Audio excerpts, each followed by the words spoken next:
Good morning. First thing in the morning here in Cheung Hong Kong. We're looking at egg tarts at Gam Yuen Gold Garden. This is one of the most iconic egg tarts in Hong Kong. Also one of my personal favorites. Sifu is starting to make the egg tarts right now. Let's see what's happening. This place opens at 6:30 in the morning. They're one of the few cha tang left that have a full bakery program, including things like egg tarts that come out fresh every single day. Welcome to the back of the cha tang. So this is I would say, pretty typical cha tang bakery setup. You have your chillers, you have your mixers, dough dividers, this old school oven, and benches for working the dough. Hong Kong style egg tarts. There are two primary types of dough. The first is called a soy pei, dough that's primarily flour, a little bit of milk, a little bit of eggs. It's kind of like a pie crust dough. The second dough is the yao pei, so that's the fat dough. That fat dough in this case is a lard dough. Despite being called a dough, it's primarily lard. Both are based off of low gluten, low protein flour. So what we're looking at here is the lard dough. It starts with flour. Low gluten, low protein flour. You don't want a lot of gluten development because you don't want chewiness, you want flakiness, you want crumminess. And now an important addition is milk powder for that milky flavor. Milk powder also is going to caramelize really quite nicely, and when the egg tart is finished baking, it's going to be a nice deep golden brown. And here's the lard, rendered off-site, nice and clean, bright white. Lard, unlike butter, is lower in moisture content and has a higher melting point. As a result, it disperses itself throughout the dough. In combination with the lamination technique, you don't get distinct layers the way you would, let's say, in a croissant. And here's a little bit of vanilla extract, which is a personal preference. Give it a little bit of that Western flavor. The end result is going to be a relatively stiff dough. Chef has to work quite quickly because once this is done, he needs to portion them out into the trays, which are going to be chilled overnight before they're used tomorrow.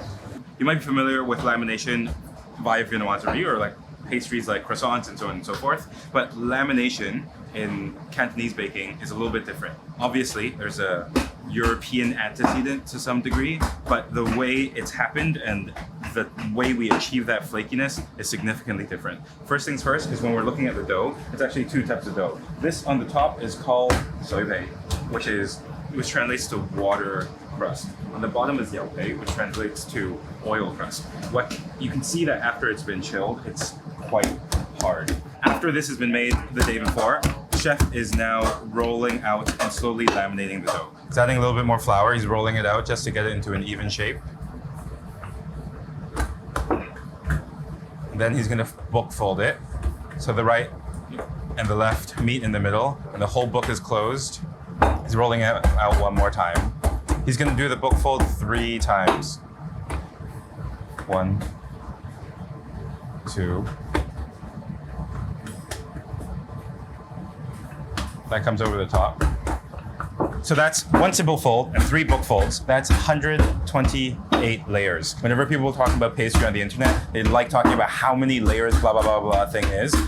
That's not the right way to understand and taste the Hong Kong egg tart. Its flakiness is not by separation of distinct layers by oil, but it's a little bit more of an integrated dough. And I think it's not only just flaky, but it's also crumbly. That's what makes Gam Yuen so good. You can see that after the dough has been rested, and with all of this rolling, the wet dough is now almost fully incorporated into the lard dough. He's dusting a good amount of flour over the top to make sure that it doesn't stick to the rolling pin. And once it's nice and even, with a little bit of force, the cookie cutter, he portioned out the dough for each egg tart. Chef's cookie cutter is ridged on the side, which is pretty typical of the flaky crust egg tarts. That little bit of texture on the side is going to prevent the egg tart from cracking when it bakes, but it also is kind of like a cultural expectation. And the dough goes back into the freezer just to chill, just to rest before it gets crimped. The center component of the egg tart obviously is the egg filling. The number 1 ingredient is whole eggs. Unlike the Portuguese egg tarts, it's full eggs, 1 egg yolk per egg white. First thing is the egg. The second, a simple syrup of white sugar and water. And finally, a little bit of evaporated milk. 8 cans per bucket. That's the recipe. The addition of the evaporated milk is a little bit thicker, a little bit creamier in consistency than regular milk. And as you can tell, it's slightly brown, giving it a little bit of that lick of caramelized milk flavor. Chef is whisking it together to bring it together. The emulsifiers are in the egg itself, which means that this is going to be one homogeneous mixture. That mixture is going to rest, and hopefully this is going to feed all of the egg tarts that he needs to make throughout the day. And now is the time to line the mold to set that tart shell.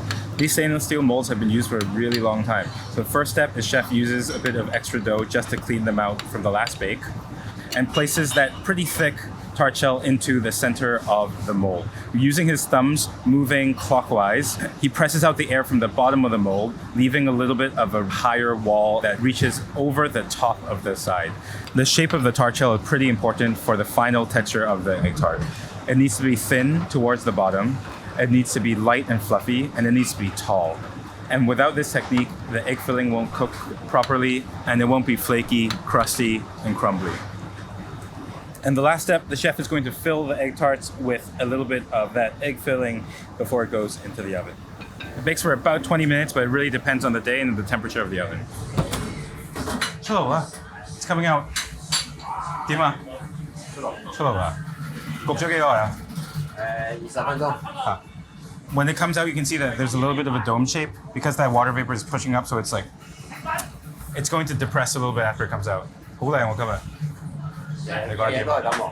日日都係咁。日日都係咁啊！日日都係咁。熱辣辣蛋撻出爐。哇，好靚嘅隻豆。Dude, it looks so good. So, I think part of the ceremony of this 金丸蛋撻 is that it comes out every like 15, 20, 30 minutes whenever it's busy. Whenever they're running out of egg tarts here in the front, they tell it back and they bake another one. So when it comes out, the ceremony of egg tarts, of the smell of everyone watching what's going on, that's part of what makes it so charming. You can see the consistency, but all of these, part of the Hong Kong thing, I suppose, with bakeries is picking your favorite one. For me, I'd probably pick this one. You see that separation of those layers? And you see that little bit of dome, a little bit of caramelization. It's a consistent color. Okay, I'm gonna sit down, go in, sit down, get a milk tea, get an egg tart, see what the deal is. 要杯奶茶唔該。係熱奶唔該。We're cheating you a little bit because now it's the morning, but I think 飲杯茶食個包, this kind of tradition translates to have a cup of tea, have a little bread. That little bit of a bread or a pastry with the drink is a very 3點3, 3:15 afternoon tea type of thing for us Hong Kong people. It's a good place to chat with people when the restaurant is less busy. It's also a really good time to just, take a little bit of a moment to yourself. Oh.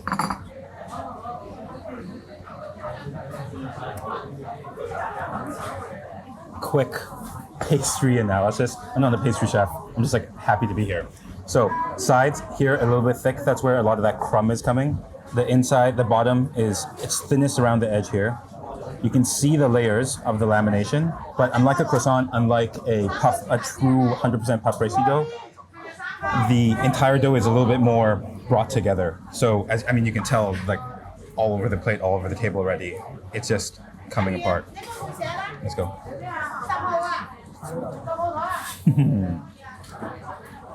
So good. Actually, so good. The outside is so flaky. The lard, by the way, lard doesn't really taste like pork in this context. It's sweetened.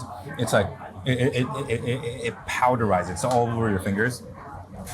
So nice and warm, gently sweet. Here at Gold Garden, they've been doing this for so many years.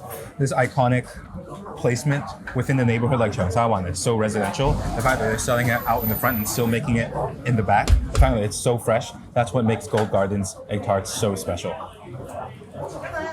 And this is the type of egg tart you can only get here in Hong Kong at Gold Garden in Cheung Wan. There's a lot more to eat in Hong Kong, so on to the next.